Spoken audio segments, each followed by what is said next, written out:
Empire.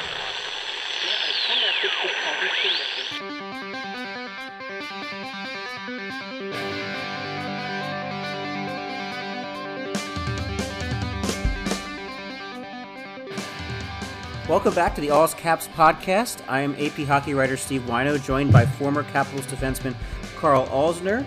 We will discuss today, unfortunately, a TJ Oshie injury that's going to leave him out week to week now after taking a shot off the right foot last night or Wednesday night against Detroit. Nicholas Backstrom kind of inching his way forward. Alex Ovechkin kind of speeding his way forward toward that Wayne Gretzky goals record. And Evgeny Kuznetsov, the bird celebration's back. The tear he's on to start the season. Carl, welcome back. What are you thinking about all this right now?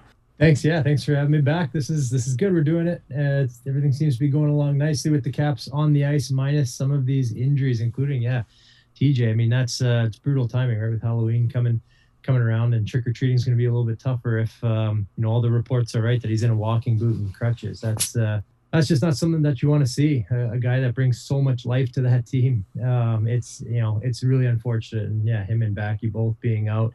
Two veteran guys that. The young guys have already said have meant so much to them already. Just teaching them how to play on the ice and what to do off the ice and how to carry yourself. I mean, there's no two better guys that I can think of than TJ and then Nick. And so you don't have them in the lineup, that hurts you big time. So, I mean, week to week it's not ideal. Haven't talked to TJ yet. So, I'm sure he's still going to keep fairly tight-lipped about it. But I will say one thing, that he told me about an injury he had back when he was in St. Louis that was supposed to be I think it was a 6 to 8 week injury, and he was back in 3.5 weeks. So if there's someone that can push it, and I know how badly he wants to get to 1,000 games, it's going to be TJ. So hopefully he gets back soon. But I mean, at the same time, your body gets a little bit more broken down. Things are tougher to come back from. Yeah, and we'll speak with Smokin Al Koken a little bit later about the Oshie injury, the Backstrom absence, kind of all the kids that now the Capitals are going to have to rely on. But yeah, Danny DeKeyser's shot hit TJ Oshie last night. About 7 minutes left in the third period, and we noticed when it happened and kind of hobbling off, but he didn't miss a shift. He kept playing, and now all of a sudden he's week to week. But you must have had that happen. Like, what's it like when you're not sure whether it's just kind of like a stinger and you got to skate it off or kind of walk it off, and you know something's wrong? Yeah, it's weird. There's a lot of times where a puck will hit you, and at the time it'll hurt, but it won't be that bad. Like, you come back and you play your next shift and all that. Yeah, in the third period, it's different too. So if it happens in the first period, you come in between periods and you have a chance for, things to kind of settle down, a little bit of the adrenaline to wear off. And like a lot of guys do, loosen their skates or take a skate off. And then you go and try and put this thing back in your boot. It's like, not a chance. It does not want to go back in there. You do not want to put any weight on it. And sometimes these things just go away the next day. It's a bad bruise, but it's still fine. You can still jam your foot in your skate and get over it after a few minutes of skating around. And then there's other times where, just something doesn't feel right in it, and there's not a whole lot you can do about it. Your foot swells up like crazy, and you unfortunately have to take time off. But you don't really know that until usually the next day, because you do have so much adrenaline going through your body. But I remember one that happened to me specifically that was in the playoffs, where it was just a routine shot, and it wasn't in the foot, it was in the hand, and I just went to go bat it down. In playoffs you do anything to block a shot, and this one was just a wrist shot from the point, went to bat it down, and when it happened, it kind of felt a little bit weird. And I was like, it shouldn't have felt that bad for what it was. I get back to the bench, and it looks like a golf ball has made a dent on the inside of my palm. And I look at the other side of my hand, and clearly those are bones poking through, up and through the other side, not all the way through the skin, but up in this position they shouldn't be. And I'm just like, how the heck does that happen off of just a weird routine shot? And you see some guys take these bullets to the feet or something, a slap shot to the hand, and they just keep on moving. So it's just weird. Something gets you in the right spot, and there's not a whole lot you can do about it, but hope that you can play through it. And unfortunately, if you're on crutches and a boot, it's gonna be tough to play through something like that. Yeah, and our old friend Jay Beagle, who the Caps are going to see with Arizona, I remember he played that one game in New York against the Rangers, finished that game on a broken foot, and who's to know kind of where that season would have gone. on those two faceoffs late in that game that you guys lost on the two power play goals if he had not played on a broken foot, because he was trying to gut it through. But if he didn't have that injury, maybe he wins those two faceoffs. Yeah, you're exactly right. And it's crazy when you look back and think of those things like we talked about. What is it? To how do you win? How what's the difference between a team that wins versus a team that doesn't win?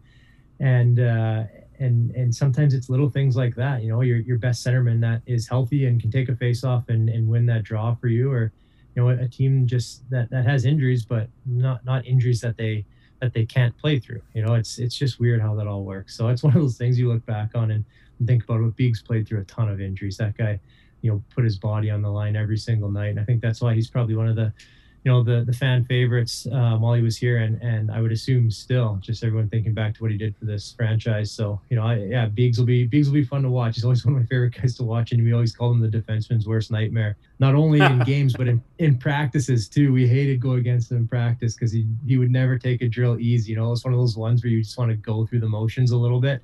Not when Beegs is out there. Doss Beeg comes at you hard and he doesn't stop. So you have to be on your game. You respect it, but at the same time, he was the defenseman's worst nightmare. And an actual defenseman's worst nightmare is an Alex Ovechkin thing, and is him coming down the left wing. I remember in his prime, he would come down the left wing, and you're like, he's going to score here. And now it's the spot on the power play. 8 goals in 7 games for Alex. I don't know what's left to say. So what do you have to say about Alex Ovechkin? Yeah, I'm just so happy. I mean, like last year, things maybe going a little bit slower than he would have hoped. And then you look at a guy like Austin Matthews, who's just hot, couldn't miss the net, scoring at will. And then, this year happens and then things flip and it's Ovi back to doing what he does best. And Matthews, who can't quite find the back of the net. So it's just weird how one season can go one way and so much of it can depend on your start and how your team's doing, how you feel. And that can just lead into something else. And it's just so much fun every year seeing him, get to another milestone or pass another name or a couple names on the list and climbing that ladder. It's just crazy to think that he's doing what he's doing. We were joking about this at the house last night, that on this pace, he's going to be, I think, what is it, like second after at the way that he's going right now, if he can keep something even close to this up. And it's just, you want to be in the room for a celebration like that, because that would be outstanding. But he's doing his thing and he looks really good right now. Especially then we talked about Kuzi too. If Kuzi's playing good, then Ovi benefits a lot, especially with Backy out right now. Yeah, and Alex Ovechkin, I believe, is 28 goals from passing Jaromir Jagr for third, and then he's got to go after Gordie Howe for second. But yeah, and then look, that Jaromir Jagr thing is certainly within reach by the end of the season. If not, look, the pace he's on, maybe before the Olympic break at this stage. But you're right, Evgeny Kuznetsov, Carl, he's on that kind of start where you can tell he's kind of locked in. He 5 goals, 5 assists, and a guy who likes to create more than he likes to score. But what are you seeing in Evgeny Kuznetsov's game at the start of this year here? Yeah, we've talked about him, I think, every single week now, because in a good way we've talked about it.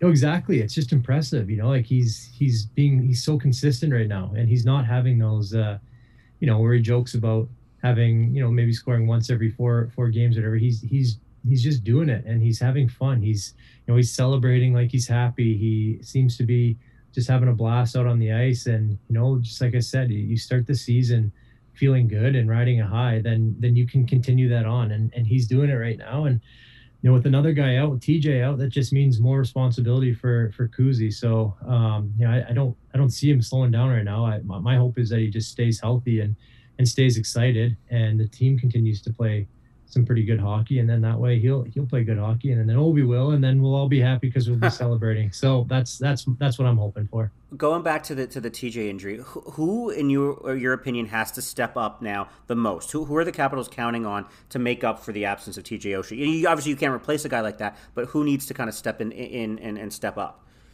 Yeah, he's pretty irreplaceable. I mean, I think Tom will be big because he can play that same position on the power play. That slot presence is tough, and Tom's a big body and can go to those areas and tip pucks and all that. So I think he's gonna have to be very important for the team now. And then, I mean, I always think Lars is kind of a bit of a linchpin. The year that they won the cup, he was phenomenal.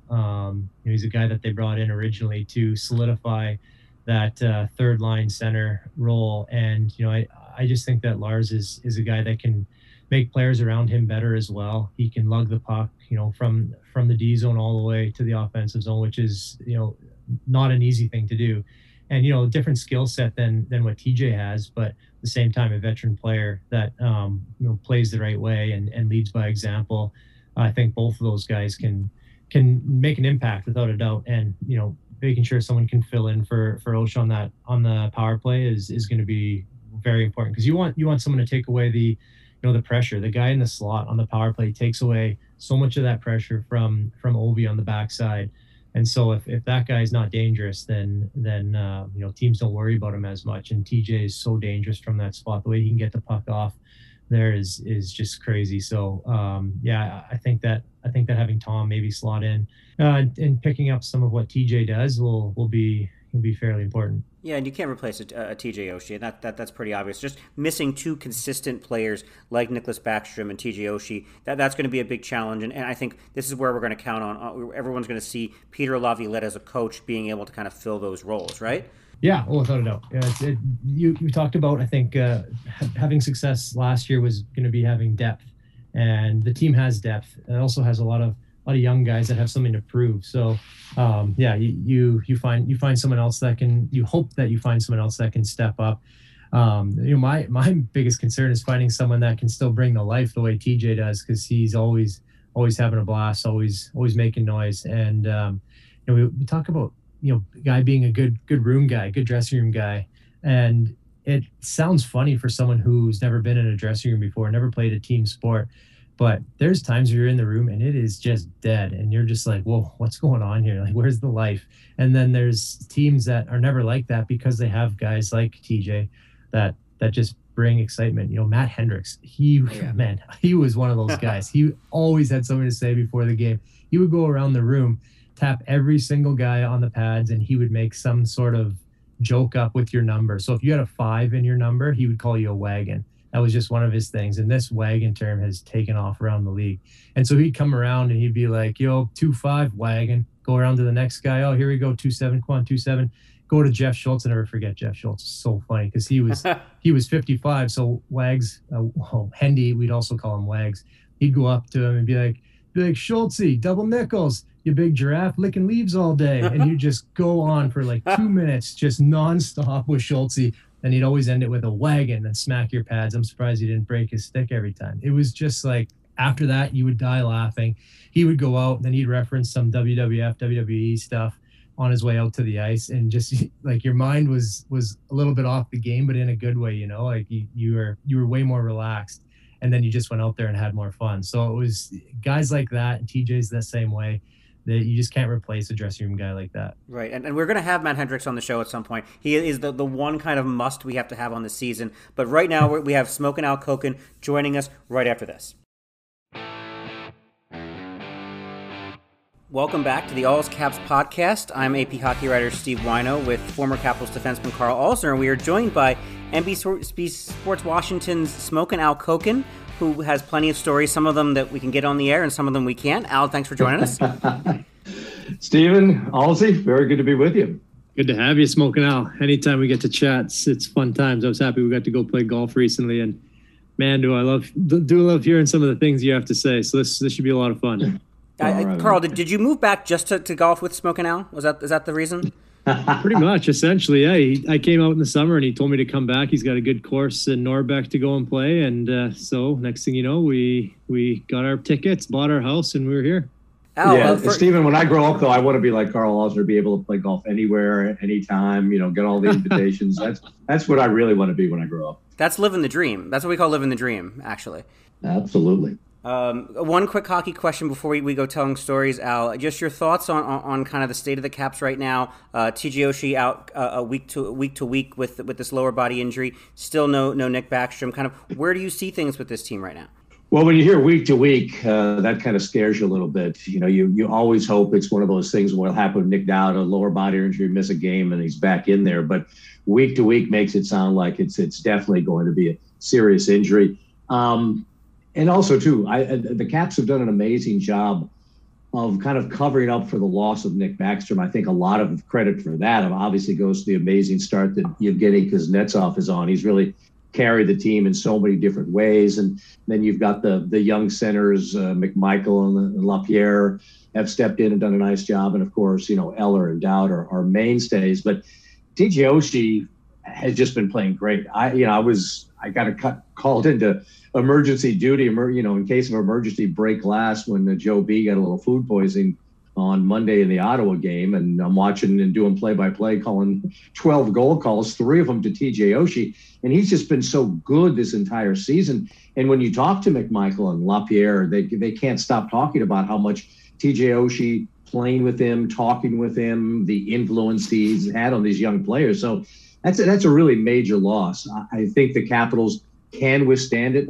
Obviously, Daniel Sprong gets back in the lineup, but I'm sure Carl feels the same way. Not only are you missing 2 quality hockey players in Nick Backstrom and TJ Oshie for a significant amount of time, but you're missing 2 leaders and 2 quality guys. Yeah, no, you're right.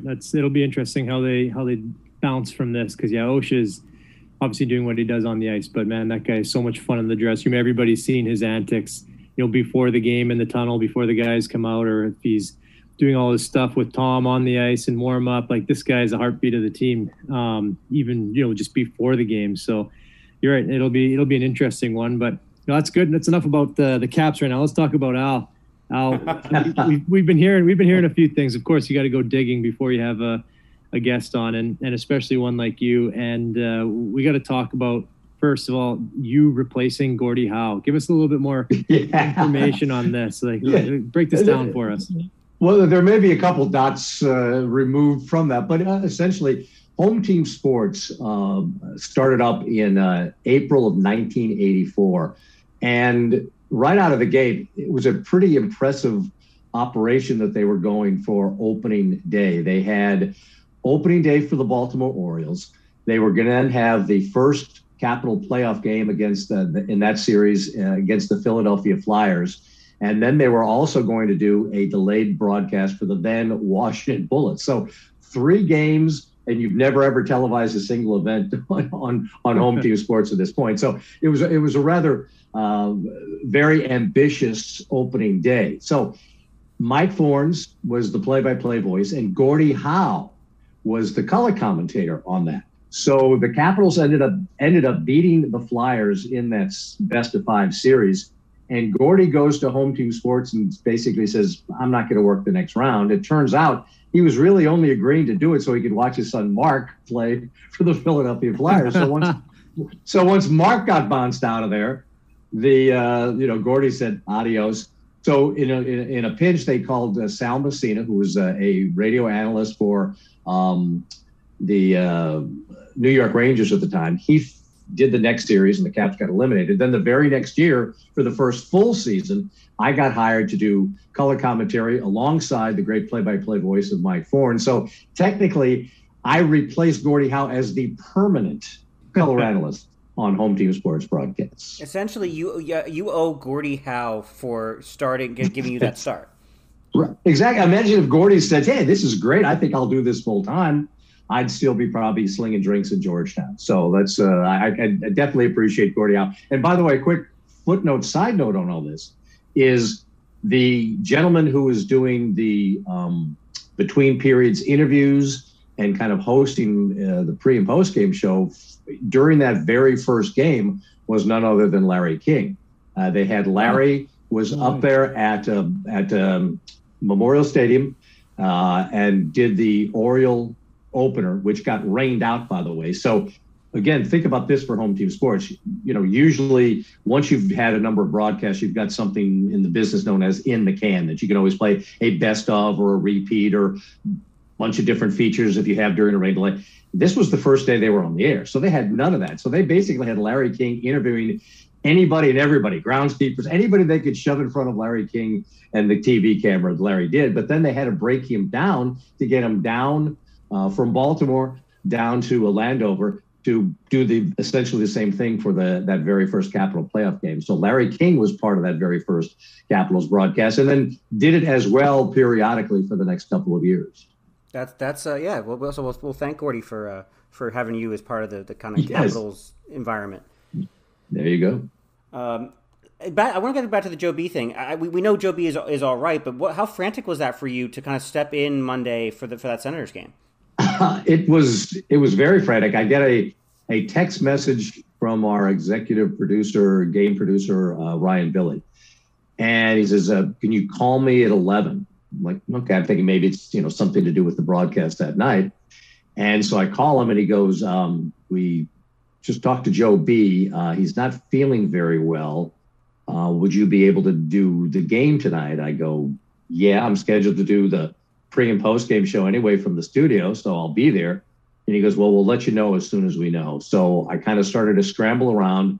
I had a couple of old, I do everything kind of by hand. I guess it's the nuns hanging over your shoulder at Catholic school, grading your penmanship that has me writing everything down. Because if I don't write something down, I don't remember anything. So I started by hand building up game charts for both the Capitals and the Ottawa Senators. And then I get a text message from Ryan at 1 o'clock saying I'm definitely in. So really from 11 o'clock till the time of the game starts, I was scrambling around to get ready to do the broadcast. And of course it had to be the Ottawa Senators, who I hadn't seen in 3 years. And, you look at their roster and you go, I think I've heard of this guy, but I have no idea who these guys are, so it was interesting to say the least. But, working with Greg Laughlin, I did play-by-play for a few years and worked with Locker on that. So we've got a great chemistry and great producer in Ryan Billy. So they made it easy. But I got to say, somebody said, well, it must be like riding a bike. I go,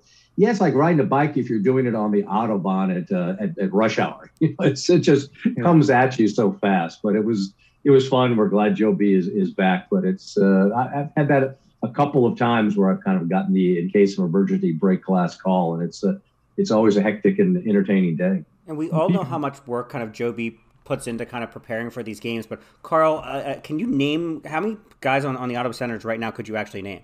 Yeah, I don't even know. Maybe like 6 or 7. If I really thought about it, if it'd take me a little while to get some. But yeah, no, you're right. Things have changed a lot. And just remembering names, I remember talking to Joe B one time about how hard it is to remember names. And he said, I think the hardest one he ever did was University of Hawaii, and some of the like Samoan names and the ones that are like 5 syllables long. And trying to remember that.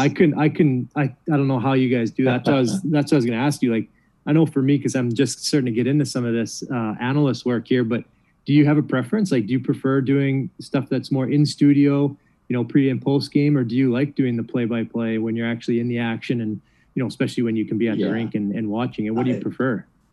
Well, I love doing the play-by-play, and I did it, as I said, a few years, with the Capitals, but I did a lot of college basketball play-by-play, the Colonial Athletic Association, American University, some other schools. You just feel like it's really kind of your broadcast in so many regards, but it's also one of those things where you look up and you realize, like 2.5 hours just literally flew by in the blink of an eye. You're so in the moment, you're so kind of caught up in it, and it's an amazing thing, and you can, and as much as you can prepare, and I've always said, particularly when you're preparing you actually have more than 6-7 hours to prepare for a game. If you get down to your 8th note on a certain player, you're having a terrible broadcast. It may not be your fault; you're just having a terrible game. But if you look down and realize I've only said a couple things about this player, then the action has been good. There's been a lot of talk, to talk about. As I said, man, I had 12 goals scored the other night. So there's just, there were plenty of action, and it's really a lot of fun. And I've always kind of considered myself kind of a great utility man. And I think that's one of the things that has kind of kept me in the business to a certain degree, that I can do a lot of different things. You can plug me into a lot of different holes. When they celebrated my 30th anniversary on the air, Home Team Sports, Comcast Sports, and NBC Sports Washington, and Brian Potter, who was PR director at NBC Sports Washington, came up with a kind of a novel idea. Since I started as the color analyst and then went to do play-by-play and then moved to the job I'm doing now, he suggested, why don't we have Al do color commentary with Joe B in the first period, then Al do play-by-play with Locker in the second period, and then Al goes back down and does his, between, in the corner bench interviews, things like that. And it was a kind of a unique way to kind of recap my career to a certain degree. So it's been a lot of fun. I mean, I started the way, Stephen does it so well, but I started kind of as a sports writer and then went to Sports Talk Radio and got a gig on Channel 5. The gentleman called me up who was the news director and said, would you be interested in coming down and doing an audition? Our weekend sportscaster's leaving. So I did, and he gave me the job. And that just, it's been kind of one of those things where never really kind of plotted this out, but things have kind of evolved that I've kind of rolled with. And I think the versatility, be able to kind of write. I wrote for UPI. Sorry about that, Stephen. No. You a wire service guy. Yeah. Exactly. And you know what it's like. I mean, back then in the day, you remember the name Gordon Beard? He was a legendary UPI AP guy here in Washington. I would fill in. Mike Trillian was the main UPI guy. He was the sports editor of the Montgomery County Sentinel, and I was doing high school sports for him. And he asked me, once would I come down and do a Caps game? And I said, yeah. And it's really, Carl, it's kind of amazing. It was one of those things where I'd never taken a formal journalism course at all. But so I'm kind of self-taught in a lot of ways. But one of the things that is kind of a tenet of the sports writing business, and Stephen knows this better than anyone, is the, who, what, where, when, and why. That you've got to dictate a paragraph right off the bat that tells you all of those 5 things. And then since it's a wire service, it can either get, that single paragraph can get then placed around newspapers all around the world, or they can then get extended into 5, 6, 7 paragraphs, how many ever you do. So it was a great way of kind of organizing your thoughts, but you had to do it at a deadline. When Gordon Beard was on the phone dictating his story, I didn't have any time to be kind of piddling around writing and making mine own. I had to be doing the same thing because you're competing with each other. But it was great training then for then doing live television. Then when, they come to you when it's something unexpected has happened and you've got to be thinking on your feet. I always kind of fall back to those days as well, that was great training that I never knew I was going to need, but boy, I was certainly glad I did it. Yeah, well, we all plotted for Carl and I just to be doing a podcast together. That's what we all assumed many years ago, right? Exactly.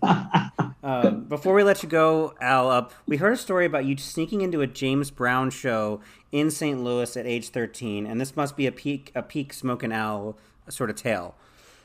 Well, I'll tell you what, it was the very first concert I ever saw in my life, and if you've got to have a first concert, the King of Soul could not have been better to have. I don't know who came up with it, but one of my buddies when we were in junior high, so we were in 9th grade at this time, suggested that we write to the program director. There was a soul station in St. Louis, KATZ, Cats, right? So the program director, I'll never forget his name, was a gentleman by the name of Robert B. Q.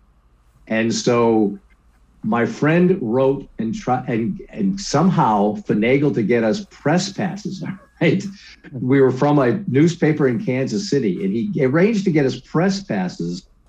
And we show up at the press entrance backstage door of Kiel Auditorium in St. Louis, and the guy looks at us and goes, "Get the hell out of here!" And so oh no, this has been arranged. Robert B. Q is expecting us. And the guy says, "You kids, get the hell out of here!" Right. So as we were standing there arguing with him, the 3 women who were the James Brown dancers come walking through, and they kind of see us going through this, all these histrionics and this argument and everything like that. Well, the guy wouldn't call Robert B. Q, wouldn't do anything, right? So we're there and we're like, well, we're not going to go home now, right? So we ended up paying for tickets, right? We're walking upstairs at Kiel Auditorium in St. Louis, and there's an upstairs stage door as well. One of the James Brown's dancers comes out and sees us. Now, again, we're a little stereotyped, okay? 3 13-year-old white boys walking around, and she says, "Weren't you the boys looking for Robert B. Q?" And we go, "Yes." And he goes, "Oh, he just came in downstairs." So we kind of blow our way past this elderly man in the upstairs station. She takes us downstairs, introduces us to Robert B. Q, and he looks at us and just starts laughing. And he says, "If you guys wanted to see James Brown this badly, come on back," right? So James wasn't there yet, but he introduces us to Maceo, the band leader, and invites us to come on back after the show. Well, as we're leaving, I see James come walking in. Now, he's 5'6". He's wearing a full-length mink coat, and he's got these two beautiful women on his arm. And they kind of hustled him past us because they had to get him ready for the show, which now was about 45 minutes late. But we ended up watching the show. And unfortunately, because it was so late, I kept calling my dad, who was supposed to pick us up. Can you give us another 30 minutes? Can you give us another 20 minutes? But at one point he said, that's it. But we did get to see everything, including about a 20-minute version of Please, Please, Please, where they walk him off stage. He drops the microphone. They put the cape on him. The announcer, ladies and gentlemen, the King of Soul, Mr. James Brown, and then he knocks the cape off and goes back down and does a few more verses of Please, Please, Please. The crowd's going crazy. It was the most incredible concert experience still to this day, and that was my very first one at 13 years of age. That's unbelievable. I love people who can get themselves into stuff, like watching the guys that are sneaking into the Super Bowl and all that stuff. It takes a lot of balls to get yourself into an event like that. So pretty impressive. I mean, hey, what did we know at 13, right? Yeah, press passes of all things, right? Maybe that was a precursor to all the press passes I've actually legitimately had in my life now. You got the fake. You knew exactly what to do. Yeah, that's amazing. So one more thing for you, Al. We've been talking about doing this for a little while. I follow a lot of podcasts, and I love when they just kind of throw a bunch of questions at someone and get some quick answers. Just some of them are kind of dumb, some of them are a little bit more serious, but just kind of quick answers here. And one of my favorite shows growing up was Whose Line Is It Anyway? And I always love what Drew Carey said, where we all have fun and the points don't matter. But I'm still going to give you points for all your answers and see how good you do in my own little mental notebook here. So, I'm going to get you at number one here, and I'm curious, what's your favorite drink? Right now, absolutely good single batch bourbon like Woodford Reserve with a good clear ice cube in it. All right, give you some good points for that because I also like bourbon. Okay, number two here, because I know you like golf. What scares you more, a 70-yard pitch over water or a tee shot with water on your left? The 70-yard pitch shot, because I'm pretty good with my driver. I can guide that, but that pitch shot, my wedge, it comes and goes. So yeah, the 70-yard over water. Okay, I can vouch for that. Good off the tee. All right, number three. What hurts more, stepping on a Lego barefoot or stubbing your toe? Stubbing my toe. I said that for some reason. I've done that way too much, so I've avoided the Legos. So it's definitely stubbing the toe. You, on the other hand, I'm sure, have been dodging Legos constantly these days. All the time. Okay, next one here. Three best players in the NHL, in your opinion, right now. Connor McDavid, Alexander Ovechkin, and Andrei Vasilevsky. Oh, I love that. Throwing a goalie in there. Smart. No one goes for goalies. You're always going for someone who scores goals. So respect that. Okay. Now, over your career of covering hockey, who is your favorite player and why is it Karl Alzner? Because win, lose, or draw, you can always get Karl Alzner to give you an answer to your question. Well, I appreciate that. And on a more serious note, who would you actually say besides of everybody that you've covered? You know what? One of the, and this is kind of along the same lines. This is when the Capitals were really bad. They used to bring Mike Greer out for post-game interviews or between periods interviews when they're down 3, more than I think any player I ever talked to. And I was always eternally grateful for Mike Greer's patience and his willingness to kind of take one for the team. So because of that, and Steven can appreciate that more than anyone, when you need somebody, you could always depend on Mike Greer to be the stand-up guy. So I'm gonna tip my hat to Mike Greer for those reasons. Beauty. All right, last one here. What's so far the most fulfilling moment in your entire broadcasting career? It was being on F Street the night the Capitals won the Stanley Cup and looking out and seeing what was already a massive, great, lovingly celebrating crowd, and then looking down at the Metro and seeing at that hour of the night, instead of people pouring down the steps to the Metro, people pouring out of the Metro so they could just be a part of the celebration.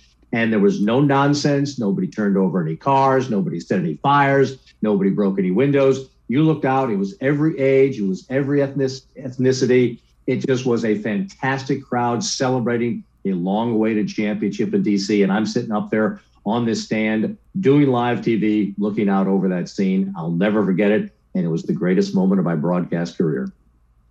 Beauty, Al. Thanks so much. I'm going to give you here a 78 points, solid effort. You set the bar. No one else has done it yet, so we'll see. See how you do. But thanks for participating in my little stupid game here.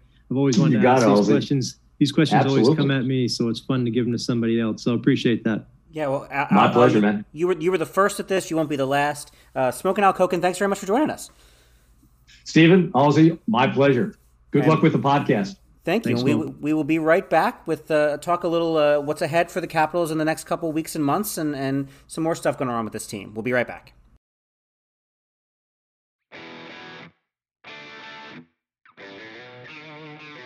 Welcome back to the All's Caps podcast. I'm AP hockey writer Steve Wino, joined by former Capitals defenseman Carl Alsner. I know we're going to talk some more Capitals stuff as we go along here, Carl, but the story of the NHL is the Blackhawks investigation, Kyle Beach coming out as John Doe. It's 11 years ago, but this is still something that's kind of going to have reverberations around the NHL. I know you played against Kyle in the WHL and in junior hockey. Just kind of what are your thoughts on kind of what's been a really tough week in hockey? Yeah, I mean, it has been a really tough week. It's I couldn't imagine going through a situation like that, not only as, you know, the person, as Kyle Beach, you know, having to have something like that happen to you, but also, you know, as teammates too. And, you know, it's tough to state, you know, there's a little speculation. We don't know exactly how much all the players knew and all that. So it's tough to say, but as a player, if something like that happened to somebody on your team, I would feel sick about not have done something, you know. And that's the thing that I'm sure some of the guys are thinking right now is, you know, it would be nice if you can rewind time and go back and help them, because that can completely change the trajectory of somebody's career. You know, he was a high draft pick. He was a very, very good player in the Western League. You know, not much different than like a Milan Lucic, you know, had some sandpaper to his game and could score goals. And, you know, the career arc just completely changes. And whether or not, you know, it was other things, you know, you can say he wasn't scoring or wasn't the same player as he was in the Western League. Yeah, but that guy had so much going on in his head. Those are things that you just, you know, you can't really equate them to anything. It's just a different mental state. After something like that happens. So I'm curious to see what the fallout's going to be. Obviously some heads will roll and as they should after a situation like that. And yeah, it's important to focus on the cup when you haven't been there before and you want to win so badly. But I mean, when it comes down to it, humans are more important than the cup. And it's just sad that this has happened, but good for Kyle for coming out and sharing the story. It's, you know, like he had said, part of the process, and hopefully you can turn the page and hopefully open doors for other players that have gone through similar situations, not just in hockey, but all the sports. So yeah, it's quite the week. And it's kind of shown a spotlight on, like, so much of hockey culture is kind of like don't stand out. But I think it's changed, and I'm sure you saw it evolve over your career, that now you have all of a sudden, I don't want to say more kind of emphasis on individualism, because it's still about a team, but it doesn't feel like, it feels like there's a little bit of evolution of, you realize that guys are people, and that it's not just kind of a everybody shooting for the same thing, right? Did you notice that as you're playing, kind of more sensitivity to those sort of things?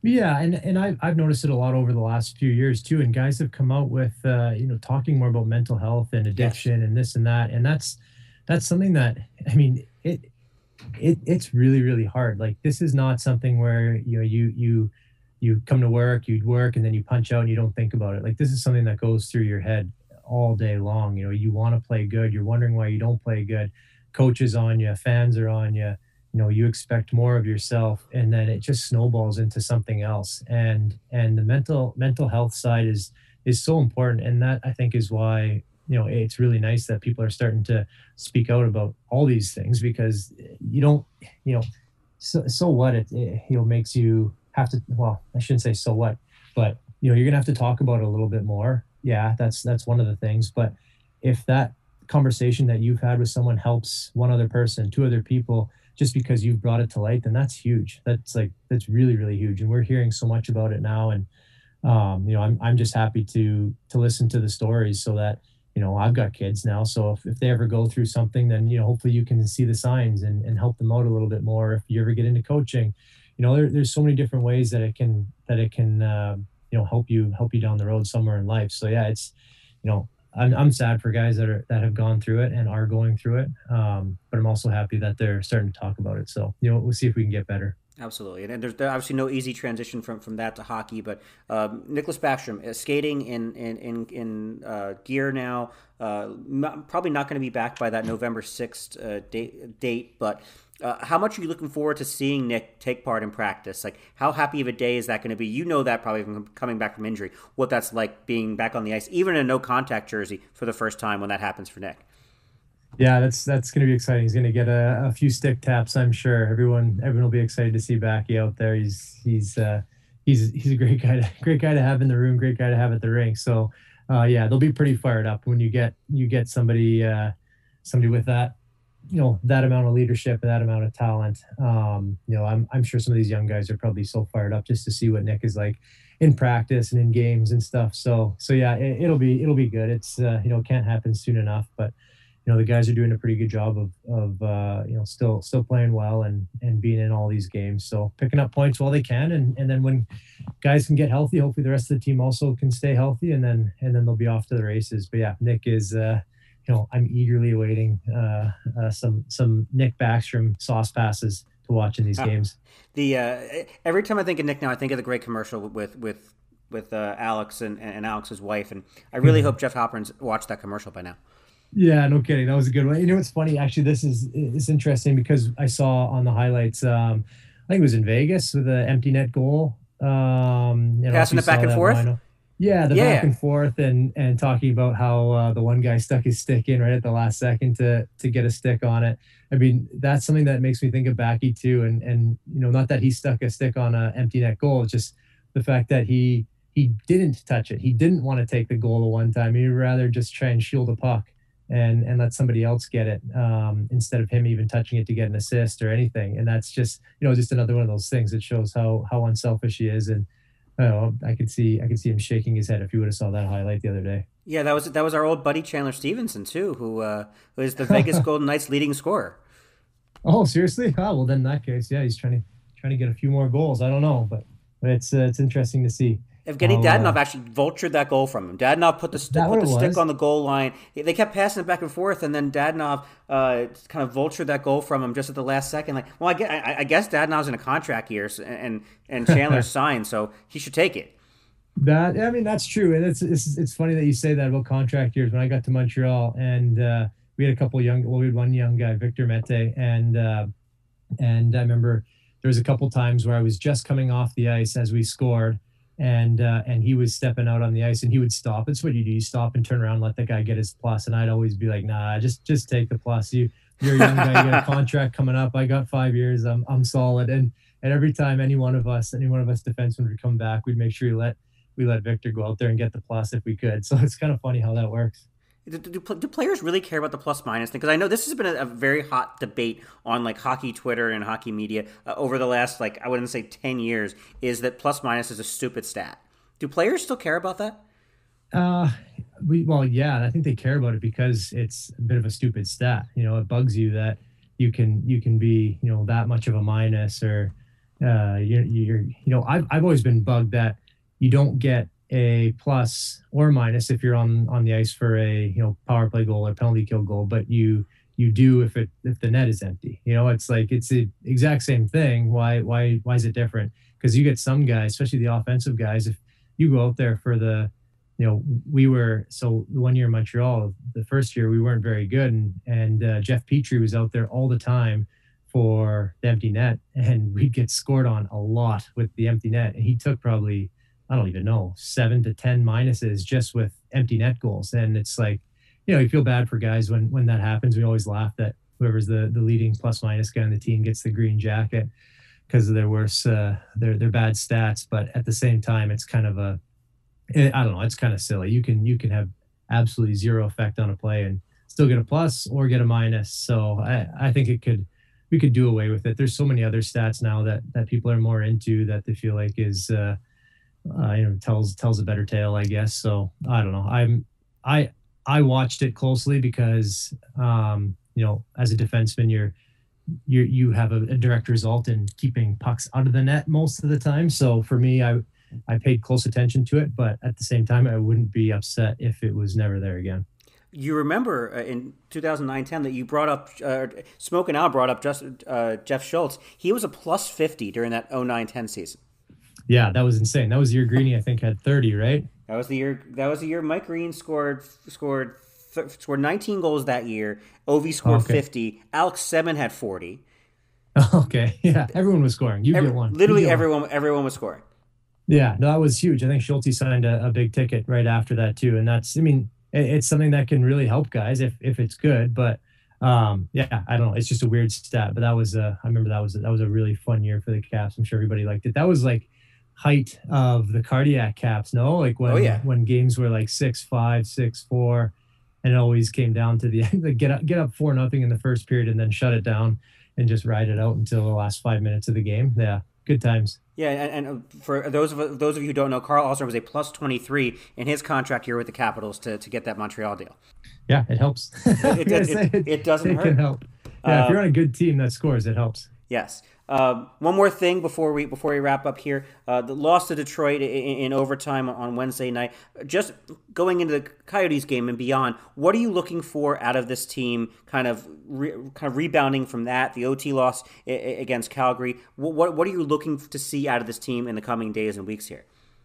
Well, I think something that's been interesting just in the last few games, it's, the team's been starting pretty good. The starts have been nice for the most part, getting goals and the forecheck against Ottawa in that first period was just out of this world. It looked awful to be defenseman on the Senators that first period, and they were doing everything right. It was just waves of guys spreading the zone out. It was huge. So seeing more of that, but then also trying to bring that into the second period and the third period. It seems to be maybe a little bit of the foot off the gas happening right now in the second and third, and not a ton, but enough to let teams back in. And then breaking down a few more things like face-offs. Just in the last two games, it was, I think 38% against Ottawa for sure. Yes, Ottawa, yeah, and then it was much better, 44% against Detroit. Like, those are things that they need to be a little bit better. And yeah, guys are out. Like Nick is out, and he's a good face-off guy. But yeah, you need to start with the puck. A team that can play with possession and hold on to the puck as good as the Caps do, they need to have the puck a little bit more. So that's something that I think is going to have to change. But yeah, it's tough when you get out to a lead. You really want to be able to just step on the throat and not have them come back. But they're finding ways to let teams back in a little bit, and that will hurt. But that can also change. You just, you feel a little, you rest a little bit when you're up by 3 or 4 goals, and it's just hard to get yourself out of that mindset. But I think that will help them quite a bit. Yeah, and a big test coming up, games at the Tampa Bay Lightning, and we don't know who's coaching them, but the Florida Panthers next week. Thanks everybody for joining us. If they let us keep doing this, Karl, we'll talk to you next week on All's Caps. All right, sounds good. Thanks.